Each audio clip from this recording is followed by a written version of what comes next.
everyone, and welcome to Reviews of Ryan. And today on the channel, I'm going to be talking about a kids' animation film called Paws of Fury: The Legend of Hank.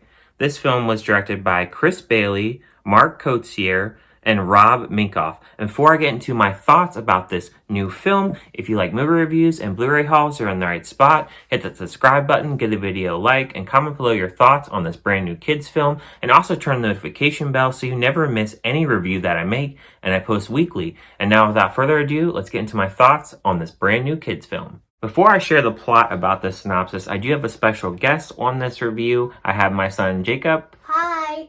And this film is about Hank, a lovable dog with a head full of dreams, has a dream of becoming a samurai. He sets off in search of his destiny. And the film stars Michael Cera, Ricky Gervais, Mel Brooks, Jamon Hansu, Michelle Yeoh, and Samuel L. Jackson. So going into Paws of Fury, I honestly thought that this film was going to be very much like a Kung Fu Panda. Jacob, what did you think about the trailer?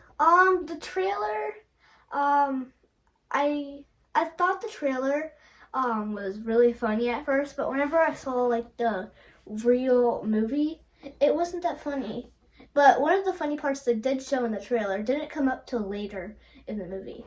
So some of the positives that I had for this film is I really did like Samuel L. Jackson's character. He plays a character named Jimbo, and the attitude of the character and the development in the parts where he's training Hank to be a samurai. Some of those scenes can be really funny. You're watching a dog trying to live up to expectations, and it's transferring to him being a great samurai. I also did like the animation in this. I thought it was pretty good, the details on the characters. However, it's not perfect animation, as there is small details that could use some touching up. I also enjoyed some of their humor. There was a joke reference to Twitter and another joke referencing to a phone line that was funny. And also there's a joke about the villain's name. They kept calling him Pikachu. As in any kid movie, you have a mix of kid jokes and adult jokes, but more so kid jokes here. And I'm not sure if adults will really like this movie, but I think that it's a much better movie than their last movie, Rumble. That movie just referenced too much stuff with WWE, and I didn't really like it. But I think sometimes the jokes in here, they're a little bit too precise at times. I thought that the villain in this, he's trying to take over this cat town, and he's trying to expand his palace. And while it's not something breaking new ground, I found that his character, it had some half-decent jokes. And I also thought the whole toilet scene, though, was a little bit kiddish for me, though. Now we'll talk about my negatives, and then after my negatives, I'll ask Jacob what he thought about the film. So my negatives into this film, apparently it's based on a Blazing Saddles movie, but a lot of people have been saying that it's a ripoff from this 1970s film. And this film has also been in production since 2011. It was under another name called Blazing Samurai. The story really isn't overall really great, but I think kids will really like this movie. I think it'll work just fine.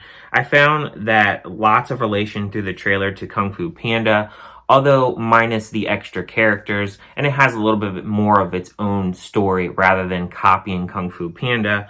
And then the fart and poop jokes in this, I wasn't really a fan of those. Thankfully, there isn't a ton of those, but I'm just not a fan of those jokes in general. It isn't going to go down as a really kid family favorite of mine, but I felt that this is probably a film that will probably do a lot better when it hits streaming in VOD, and definitely stick around at the end of the film, as there is a small end credit scene after the credits roll. All right, Jacob, who was your favorite character in this film? My favorite character was actually, the big, The sumo guy? the big, orange cat. Okay, the big orange cat, the sumo guy. Yeah. That was Sumo. Yeah. So that was played by Jamon Hansu. Okay. Okay. And did you think that the movie was funny? Yeah, kind of. Do you think kids will laugh at the jokes? Did you have a favorite joke? Not all kids will laugh, but no, I didn't have a favorite joke. No favorite jokes? Okay. What didn't you like about the film? I didn't have any problem with the film, but the jokes weren't really that funny. They weren't all that funny. No. Okay. Do you think it's better than Minions? We You watched that last week. Minions is better. I would rate both of the movies 3.5. 3.5 out of 5? Yeah. And what did you think about the villain, the guy that was trying to take over the cat town and build his own palace?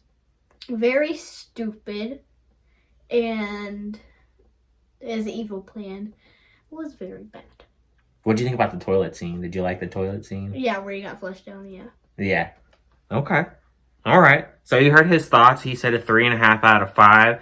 To wrap up our thoughts about this movie, I felt that the message here is you may be small, but through hard work and practice and believing in yourself, you can accomplish something even if you're the underdog. So the score that I'm going to give this film is a 3 out of 5. I think it's a decent film for a kid's film. I think kids, they'll enjoy it. I'm not so sure about certain adults if they will like this film, but yeah, I think it's going to be doing better on streaming and people will probably watch it then. So my score is a 3 out of 5. Thank you guys for listening to this review, and I'll see you guys on my next review.